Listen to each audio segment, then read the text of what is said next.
First spot, here we go. Lovely morning here in Sierra Leone. Got Banana Island behind us. Sunrise just coming up. I know what you're thinking. Look at that beautiful Sierra Leone sunrise. You might also be thinking, I didn't know John had a Cindy Crawford birthmark. Well, that's not what that is. That is a little bit of my breakfast I had left over. Snickers bar, the energy bar of champions. Thank you, Michael Birch, for not telling me. Luckily, as I jump in the water, it all washes away. Unfortunately, the water is extremely dirty. As you can see, this is my first dive, and the gun is disappearing right before my eyes in a haze of dirty water. This is not what you want to see as a spear fisherman, as a diver. Get so murked out that I decide to come back to the surface and report my findings to Michael Birch.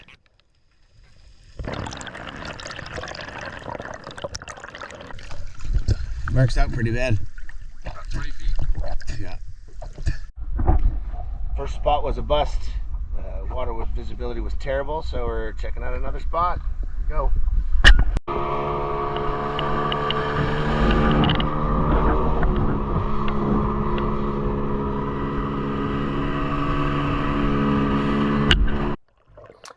I'm just still getting the hang of this whole diving with the camera, and so this clip will start halfway through. I've already shot a fish and hit record button on the way up after shooting this fish. This fish has taken a large amount of line. It's a big barracuda, a medium-sized barracuda, and he's taken about 3/4 of the reel line as on a big run as he takes off. And I actually cut out, he took so much line, I cut out a little section of the fight here because it was quite long, and pick it up here towards the end as I get this fish close to the boat. As he gets closer, I can see the shot's not good. So I talked to Michael about what we should do next. Let's see a backup gun.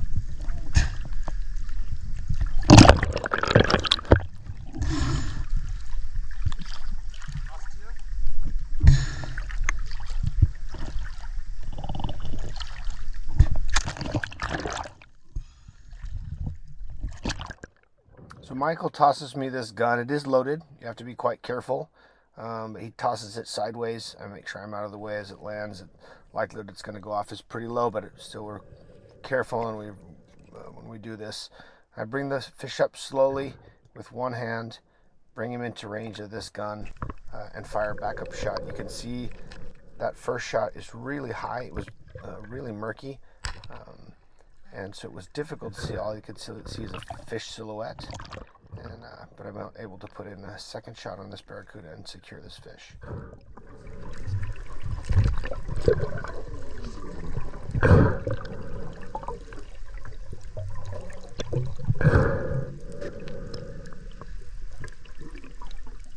You can see a little remora come off this fish right there. You can see that little pilot fish that was on this barracuda swim off. This is a medium-sized barracuda. I think when this one was weighed out, it was right at 10 kilograms or 22 pounds. They get a lot bigger than that. It's still a nice fish. Didn't have my freaking camera on. It was murky. I didn't think anything was gonna come in, and yeah, quite a nice one. He's almost spooled me though.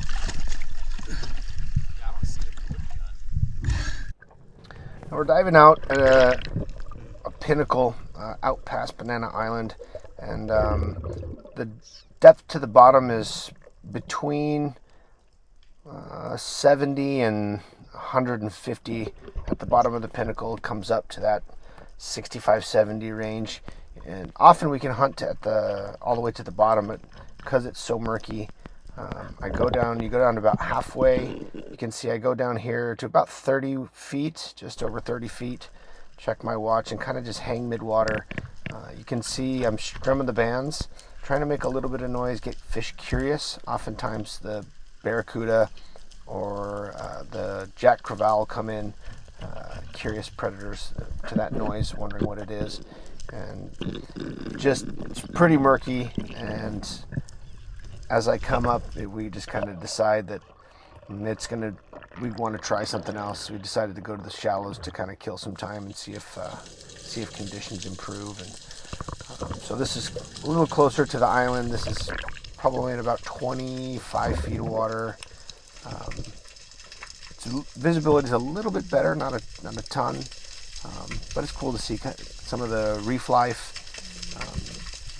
This is a file fish. These are really cool. They're really almost tame fish. I've caught these fish with my hands before. See, I tried to catch this one here. They're really inquisitive fish. Pretty easy to shoot. They're really good beginner fish. My boys who are just starting to spearfish like to shoot these. Locally here they call them sea fowl, or basically chicken of the sea. And they taste really good. They taste a lot like chicken. This is another dive, kind of just in the shallows in that same area. Visibility is a little bit better here, and we usually like to hunt out away from the island in the deeper reefs. You got a chance of getting a lot bigger fish, a lot of the pelagic fish. But still, this is where we cut our teeth and learn to spearfish, was in this type of area. And this little snapper pops out here, and I'm trying not to ruin my spear, so I'm trying to wait till he turns and gives me a better shot, so that I don't ruin my spear and hit the rocks behind him. So I wait till he comes away from that big rock and shoot there. Still hit that rock a little further behind, but the spear is in good shape, and I'm able to harvest this smaller snapper.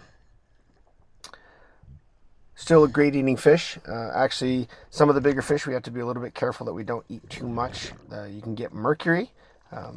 Casey actually just got tested and had higher than normal levels of mercury, because we do eat a lot of big fish. And so I'm actually been tasked by the missus to shoot some of these smaller fish that have lower levels of naturally occurring mercury, that works its way up the food chain, starting in bait fish, and then the bigger and older the fish get, the higher levels of mercury will build up. And here I'm dispatching the fish with this knife, also cutting below the gills to remove as much blood as possible to preserve the meat quality.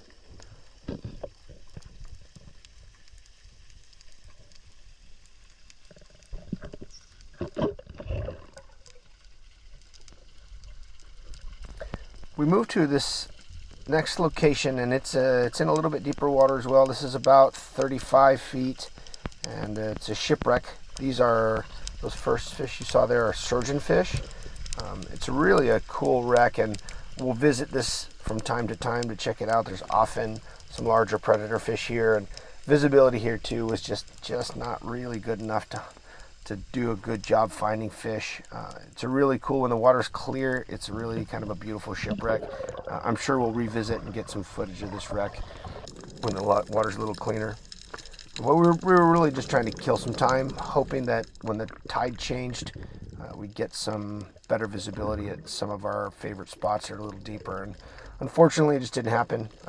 Dive in the shallows, you can see these spade fish kind of come in. They're not concerned at all. The shallows were a little clearer, and sometimes it's fun just to snorkel around, not shoot anything, and just enjoy the views and enjoy the beauty. This place in general is just really beautiful. You can see, we didn't get a lot of footage of the island itself, but it's just this beautiful tropical island. There's 3 tropical islands in the Banana Island chain. 2 of them are inhabited, and one of them is not. And but just a really beautiful place. And so we wait till the tide turns, hoping the visibility will get a little better, and it really doesn't. This is another spot that we really like. It's kind of we call it the stacks. It's like 3 pinnacles, and it starts off at about 55-60 feet and quickly comes up on these stacks, these plateaus, and the plateaus can hold a lot of fish. So as we get back out to these other spots, conditions have not improved, but we're going to make the best of it. So the technique here is to dive down, spot those rocks, and as you get closer, sometimes you can get a little bit of visibility at the bottom. Spot this permit here, take my shot, and I'm able to secure a good shot even despite this bad visibility. And our philosophy has kind of always been, just make the best of the conditions that you have. We try to get out every week, one, to stay in shape and to stay acclimated to diving and just to improve our skills. And you can see, even on a pretty bad visibility day, we're still able to harvest some fish, bring home some fish for the family. And these permit are great. At the end of this video, we'll do a catch and cook and compare this permit to the snapper. And you can see it does pretty well. Not a big permit, but still not a bad fish.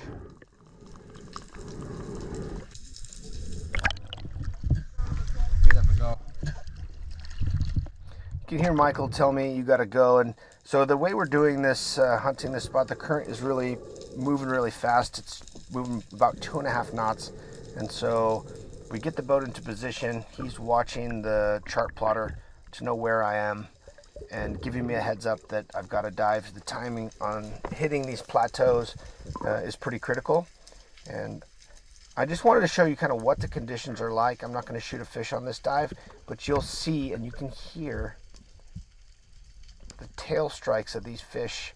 You can see silhouettes, you can see fish coming in and out. The spot has got a ton of life on it, and this visibility makes it really, really difficult to capitalize on this opportunity. But if you're patient, I just wanted to show you one dive. That probably took about 6 or 8 dives on this spot without shooting fish that were just like this, kind of coming down into the murk, looking, seeing these fish kind of dart in and out of visibility, trying to be able to line something up and not being able to connect. But that is real life. It does take, we edit out a lot of the misses and dives where we don't connect with fish, but I want to just keep it real. Now they're there. You can hear them thumping all around. Even when we're going. A little bit earlier, you think? No, I was right on them. I mean, that was right there. I'm just going to let this clip play out, and you can kind of imagine what it's like to be down in this murky water trying to connect with one of these fish.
This is a little bit better of a snapper. This is probably in that maybe 5 to 6 pound range. A lot of times, especially when the water's clear, we can harvest fish that are 2-3 times this size, but still this is a great fish to be able to take home for dinner. This is the last dive of the day. We stopped at a place that holds a lot of really big fish, but it's a spot between 2 islands that's almost always really murky. And I go down to take a look, and you can see I quickly rush by this chunk of net, and this is something that can be dangerous for divers, especially if they're suspended a little bit above the bottom. You don't want to get tangled in these nets, or you can find yourself in trouble. We do always carry a dive knife to cut yourself loose, but that's something that can be a little bit worrisome seeing nets like that.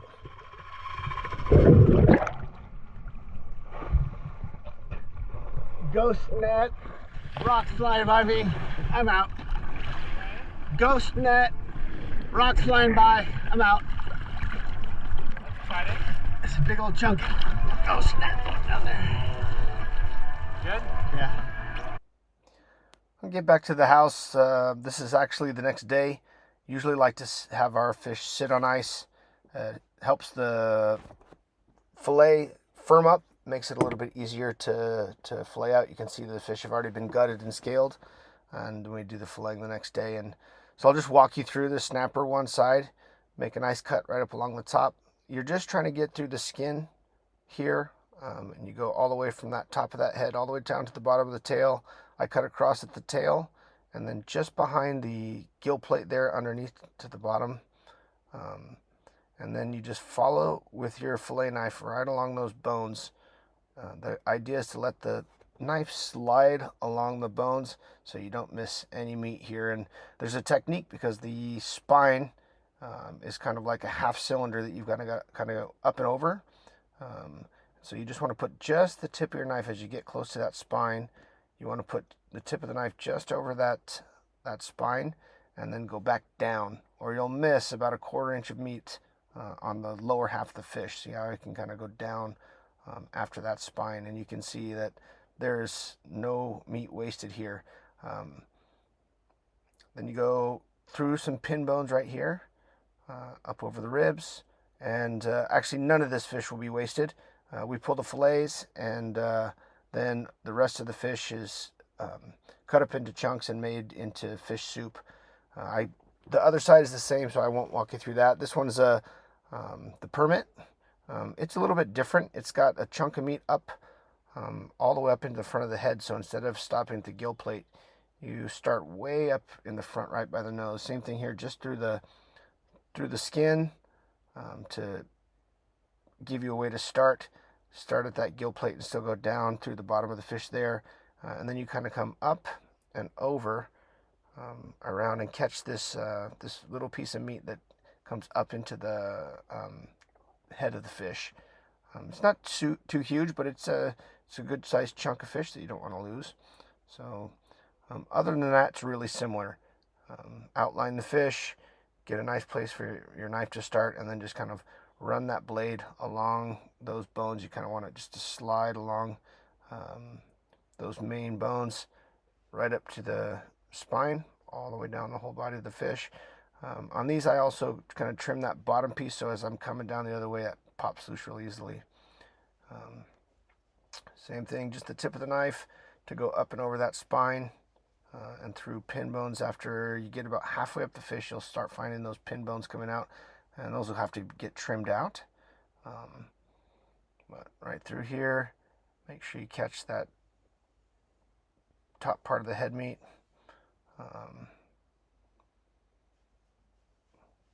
That just pops right out, and you'll see it's a nice little fish nugget through the major pin bones that are a little bit higher, and then you just kind of follow the ribs there. So you can see I just popped through the pin bones, follow through the ribs, and then you just follow the bones on the other side. It's a little harder on this side than it is on the top of the fish, but you kind of just move back and forth and continue just to follow those bones and roll that fillet off. You see the pre-cutting that skin on that far side makes it nice and easy, and you can see this is the fish that we harvested. I did get that Barracuda. That one I actually sold whole to a friend of mine who was interested in getting a Barracuda.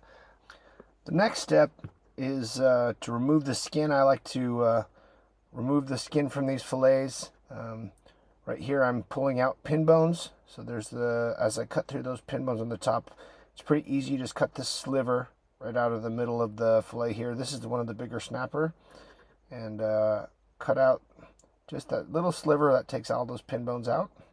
And then I like to cut off this last fillet and run the knife kind of horizontal so that you just remove the skin.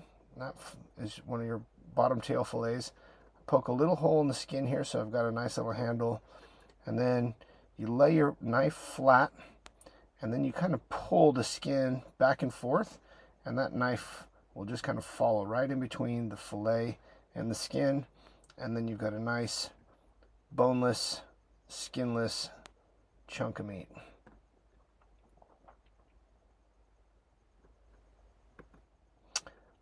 After that, all I do is cut these into nice sized portions. Usually I'll split it right down that center line there, and depending on the size of the fish, I like to make these into little kind of single serving size portions. And to give you an idea, we got about 3 pounds of snapper fillet and just under 2 pounds of permit fillet from these fish that we harvested today. Okay, we're all done cleaning the fish. We're gonna go ahead and do a taste test. I've got 2 fillets here. Fillet of snapper and a fillet of permit. And we're gonna give it a taste test. Casey's out with some friends, so it's me and the 4 boys. We're gonna do a taste test to see which one's better. All I'm gonna do is add a little salt, pepper, and cook them in a hot cast iron. Okay, we're gonna add just a little Himalayan pink salt to both of the fillets. Flip them over, get both sides.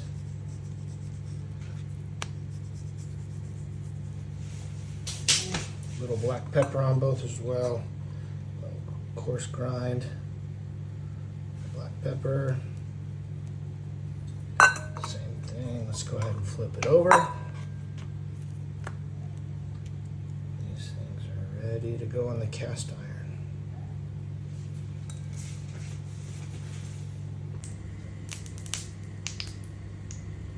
All right, I've got this pan nice and hot. Here goes my fish fillets. I got just a little bit of avocado oil. I like the avocado oil a little bit better than extra virgin olive oil because it's a little bit of a milder flavor. So we're just gonna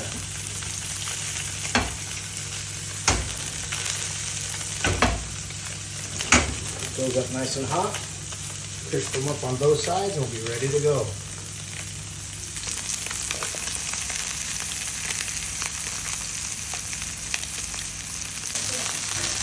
All right, got these things nice and golden brown, looking good. Take them over the table, give them a test.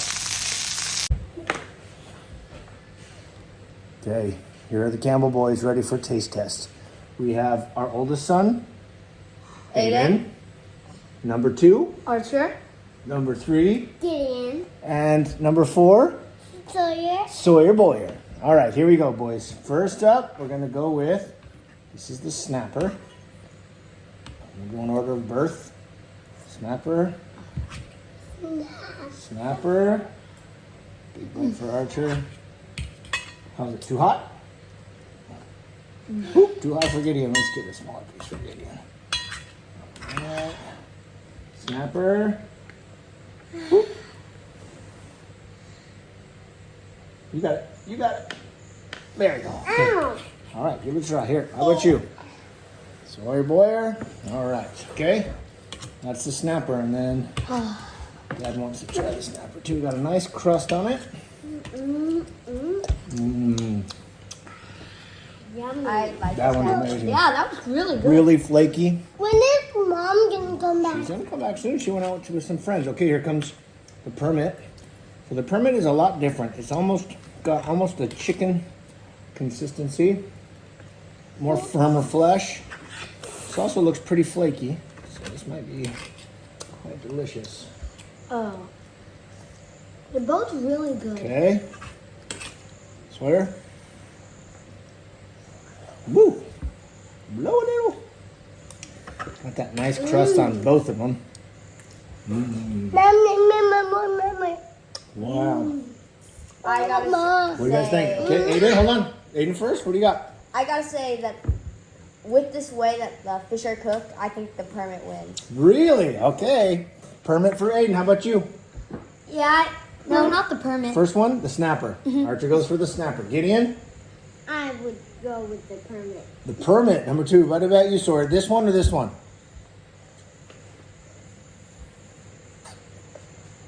Both of them. Both of them are good. I agree with Sawyer, but if I had to pick, I would probably go with the permit.